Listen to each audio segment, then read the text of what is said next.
اصطلاحات ہے دعائے خیر۔ ان دنوں ہمیں 3 تقریبات کا دعوت نامہ موصول ہوا جس کا عنوان تھا دعائے خیر۔ یہ ماقبل شادی کی تقریبات تھی، جیسے ڈھولکی، مہندی وغیرہ۔ مہندی مائیوں تو خالصاً ہندوانہ تہوار ہے اور ڈھولکی ناچ گانے اور خرافات ہی کی تقریب بن کر رہ گئی۔ اس کے برعکس دعائے خیر کتنی پیاری اصطلاح ہے۔ سچ تو یہ ہے کہ ایک نئی زندگی کا آغاز کرتے ہوئے اس نئے جوڑے سے زیادہ دعاؤں کی کسے ضرورت ہوگی۔ ایک نئے خاندان کی بنیاد اہم ترین واقعہ ہوتی ہے۔ کسی نسل سے ایسے بچے پیدا ہوتے ہیں جو خاندان کا سرمایہ ہوتے ہیں، تو کچھ قوم کا سرمایہ، تو کچھ اس سے آگے امت کا سرمایہ۔ جیسے اس وقت بچے کی زبان پر ابو عبیدہ ہے۔ ایک اجتماعی دعا کہ زوجین کے دل آپس میں جڑیں، برکتیں نازل ہوں ان خاندانوں پر، اس نئے جوڑے کے ذریعے بہت سا خیر دنیا میں پھیلے۔ نکاح ایک سنت ہے، اس کا آغاز ہی دعائے خیر نامی پاکیزہ تقریب سے ہونا چاہیے۔ نمبر 2 ہے شلیمہ۔ کچھ کارڈ ہمیں دعوت شلیمہ کے نام سے موصول ہوئے۔ ولیمہ شادی کے بعد کی دعوت جو سنت ہے، شلیمہ کوئی اصطلاح نہیں ہے۔ مہنگائی کی وجہ سے دونوں خاندان ایک بڑی تقریب کی استطاعت نہیں پاتے، تو دلہا دلہن کے خاندان مل کر ایک تقریب رکھ لیتے ہیں جس کو شلیمے کا نام دیا جاتا ہے۔ اس کو استقبالیہ تو کہہ سکتے ہیں مگر شلیمہ نہیں۔ ولیمے کی سنت اور اصطلاح 14 صدیوں سے رائج ہے۔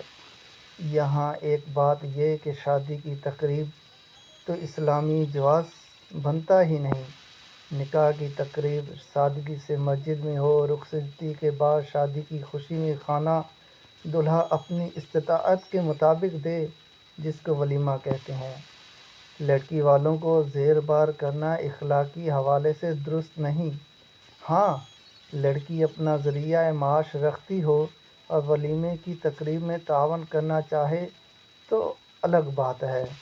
بہتر تو یہی ہے کہ دلہا میاں لڑکی والوں کی طرف دیکھنے کے بجائے اس نئی زندگی کے آغاز موقع پر اپنی چادر دیکھ کر پاؤں پھیلائے۔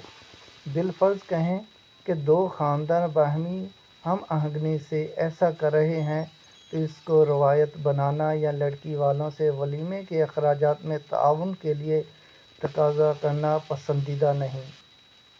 اور نمبر 3 پر ہے برائڈل شاور۔ یہ بھی شادی سے قبل دوستوں کی ایک تقریب ہے۔ کچھ اصطلاحات ہماری سماجی اقتدار سے میل نہیں کھاتی۔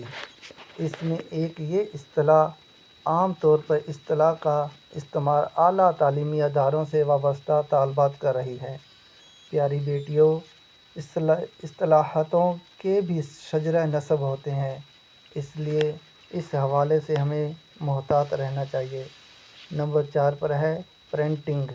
ویسے تو یہ سادہ سی اصطلاح ہے کہ والدین کو اچھے والدین ہونا چاہیے، لیکن پیرنٹنگ کے نام پر 5 اسٹار ہوٹلوں میں سیکشن یا آن لائن مہنگے وقت طلب کورسز کے آئیں، ہم آپ کو بتائیں کہ اچھے والدین کیسے بنتے ہیں۔ بھری دنیا میں ماں سوائے حضرت انسان کے کوئی مخلوق پیرنٹنگ نہیں سیکھتی۔ یہ ایک فطرتی پروسیس ہے۔ دیکھا گیا ہے کہ بغیر پڑھی لکھی سادہ سی خواتین اکثر اچھی مائیں ثابت ہوتی ہیں، اور بہت سے پڑھے لکھے اور خوشحال گھرانوں کے بچے بھی جرائم میں ملوث ہوتے ہیں۔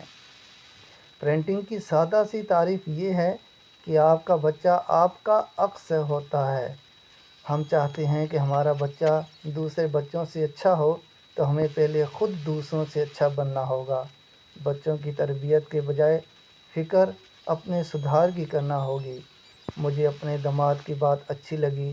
دوران سفر اس کی 6 ماہ کی شہزادی گاڑی کی پچھلی سیٹ پر پرام میں بے خبر سوئی ہوئی تھی۔ اس کے بابا جان نے گاڑی کا موڑ کاٹتے ہوئے کہا، یہ بہت غور سے مجھے دیکھتی ہے۔ سوچ رہا ہوں کہ اس کو اچھا انسان بنانے کے لیے مجھے خود میں کیا کیا تبدیلیاں لانی ہوگی۔ بس یہی ہے پرنٹنگ۔